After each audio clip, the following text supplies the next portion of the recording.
Fini les canons classiques de beauté, les femmes assument leur rondeur. Voyez ce reportage de Sam Tainaore et Jeanne Tinorua Tehoritawa. Quand j'étais jeune, j'ai toujours voulu participer à l'élection Miss Tahiti.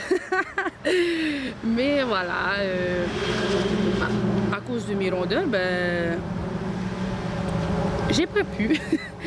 Et les critères imposés. Voilà, les critères imposés.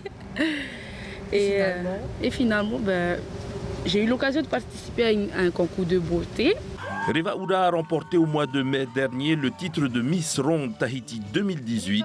Cette expérience lui a permis de mieux s'accepter et depuis, elle voit la vie autrement. Elle s'est vue récemment proposer des shootings photos pour une ligne de vêtements pour personnes fortes.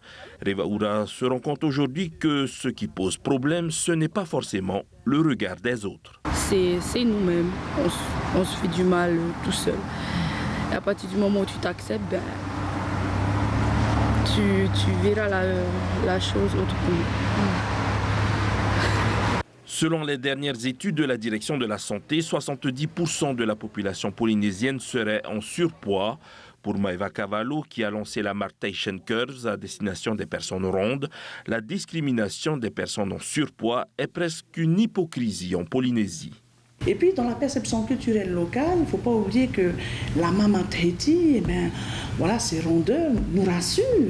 On a toujours été très proche de maman, de nos grands-mères. Bon, maman, elle est beaucoup plus mince que nous, toutes ses filles, c'est pas grave.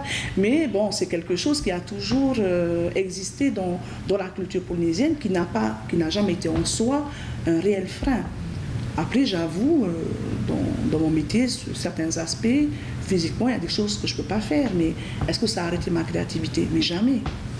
Et dans mes relations notamment, ça n'a jamais rien freiné. Au contraire.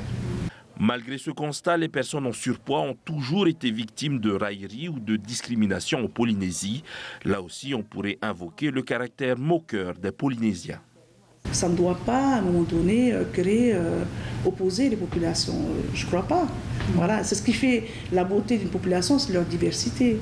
Et puis, elle a bien témoigné, Vaimanama. Et j'ai envie de dire, chez nous, on fabrique de magnifiques perles, qu'elles soient minces, qu'elles soient rondes. Voilà, c'est ce qui fait le beau caractère d'un collier de perles, c'est la diversité des couleurs et des formes. Voilà un très beau message. Il ne reste plus beaucoup de temps avant d'écrire sa lettre au Père Noël. Ce matin, une vingtaine d'enfants sont allés directement à l'OPT pour la poste.